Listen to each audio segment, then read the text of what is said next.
এক ব্যক্তি এসে আল্লাহর হাবিবের কাছে অভিযোগ দিলেন, বললেন, ইয়া রাসূলুল্লাহ, ইয়া হাবিবাল্লাহ, নবীজি, আমার প্রতিবেশী আমার সাথে খারাপ আচরণ করে, আমার সাথে খারাপ ব্যবহার করে, গালিগালাজ করে। আল্লাহর হাবিব চুপ থাকলেন, কিছুই বললেন না।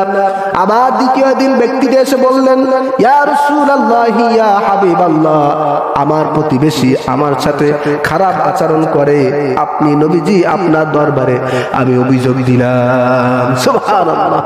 সাহাবীদের যুগে কোনো অসুবিধা হলেই সঙ্গে সঙ্গে নবীজির দরবারে চলে যেতেন। সুবহানাল্লাহ। নবীজি দ্বিতীয় দিন চুপ থাকলেন। ওই ব্যক্তিটি আবার বললেন, ইয়া রাসূলুল্লাহ, ইয়া হাবিবাল্লাহ, আমার প্রতিবেশী আমার সাথে খারাপ আচরণ করে, খারাপ ব্যবহার করে, গালিগালাজ করে। নবীজি চুপ থাকলেন। চতুর্থ দিনে আবার এসে বললেন, ইয়া রাসূলুল্লাহ, ইয়া হাবিবাল্লাহ, নবীজি, আমার প্রতিবেশী আমার সাথে খারাপ আচরণ করে। সুবহানাল্লাহ। কয়দিন বললেন? জোরে বলেন।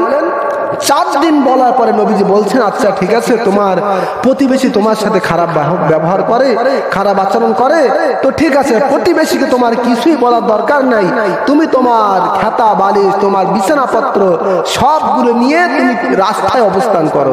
সুবহানাল্লাহ। নবীজি ইচ্ছা করলে কিন্তু প্রতিবেশীকে তলব করতে পারতেন, প্রতিবেশীকে ধমক দিতে পারতেন, ঠিক কিনা? কিন্তু আমাদের বুদ্ধি, আমাদের মেধা আর নবীজির মেধা কখনো এক হবে? কিভাবে কাকে হেদায়েত করবে কে জানেন? আল্লাহ পাক। কিন্তু নবীকে আল্লাহ পাক সেই পথ, সেই শিক্ষা, সেই মর্যাদা, সেই পথ নবীকে শিক্ষা দিয়েছেন। সুবহানাল্লাহ। ওই ব্যক্তি যখন শুনলেন আল্লাহর হাবিব বলেছেন তার বিছানাপত্র নিয়ে রাস্তায় চলে যেতে, সঙ্গে সঙ্গে নবীজির হুকুম অনুযায়ী ওই ব্যক্তিটি তার বিছানাপত্র, বালিশ খাতা সবগুলো নিয়ে বাড়ি ত্যাগ করে রাস্তায় অবস্থান করলেন। সুবহানাল্লাহ। রাস্তায় যখন চলে গেলেন, রাস্তা দিয়ে কারা চলে? মানুষ চলাচল করে সব সময়, ঠিক কিনা? মানুষের সাথে যখন দেখা হয়, বলছে, ভাই তুমি রাস্তায় কেন? ব্যক্তিটি বলছে, নবীজির কাছে আমার প্রতিবেশীর ব্যাপারে অভিযোগ দিয়েছিলাম, নবীজি প্রতিবেশীকে কিছু বলে নাই, বরঞ্চ আমাকে বলেছে তুমি তোমার ঘর থেকে তোমার বিছানাপত্র সব নিয়ে রাস্তায় অবস্থান করো। কোথায়? তো নবীজির বিচার এটা তো অন্য কারণ নয়, নবীজি যা বলেছেন আমি অন্য কোনো দ্বিধা না করে আমি নবীজির হুকুম পালন করার জন্য রাস্তায় চলে এসেছি। সুবহানাল্লাহ। একটু চিন্তা করেন। আর আমরা যদি বিচারে এমন কাউকে বলি, তাহলে মসজিদের ইমামের চাকরি থাকবে?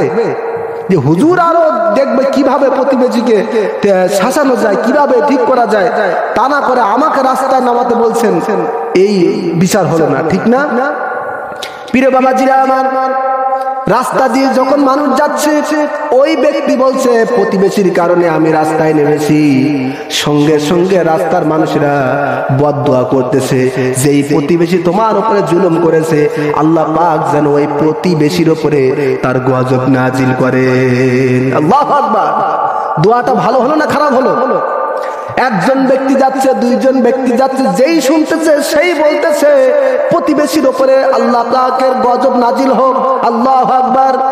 এই খবর যখন ওই দুষ্ট প্রকৃতির প্রতিবেশীর কানে চলে গেল, সঙ্গে সঙ্গে প্রতিবেশী এবার বলতেছে, যেহেতু রাস্তার সকল মানুষ আমার জন্য বদদুয়া করতেছে, আসলেই আল্লাহ পাক আমার উপরে বদদুয়া কবুল করে গজব নাজিল করেন কিনা, এজন্য সঙ্গে সঙ্গে হাউমাউ করে কেঁদে কেঁদে ওই ব্যক্তির পায়ে জড়িয়ে ধরে বলছে, ভাই আমি তোমার উপরে অন্যায় করেছি, অত্যাচার করেছি, জুলুম করেছি, মানুষ আমার জন্য বদদুয়া করতেছে, বাড়ি চলো চলো একসাথে চলে যাই, জীবন চলে যাবে, তারপর একটি দিনের জন্য তোমাকে আমি ডিস্টার্ব করব না।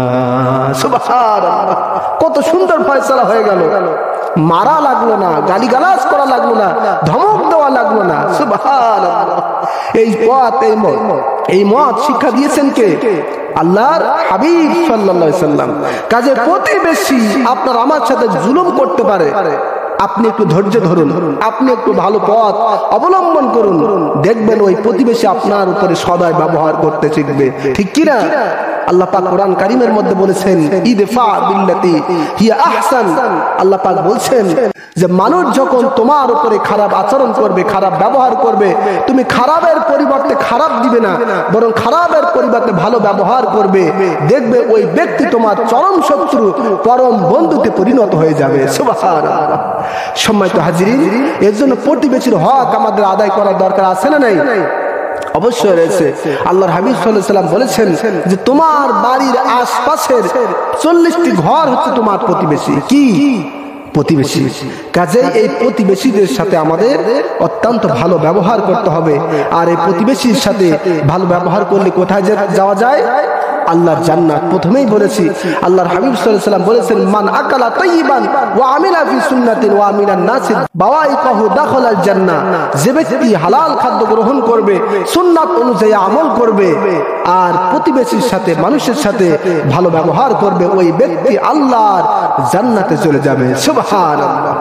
কাজেই আসুন আমরা আমাদের প্রতিবেশী যারা রয়েছে, বাড়ির আশপাশের মানুষ যারা রয়েছে, তাদের সাথে হিন্দু হোক আর যেমন ধর্মের হোক, যে সম্প্রদায়ের হোক না কেন, তাদের সাথে ভালো ব্যবহারের কথা বলেছেন কে?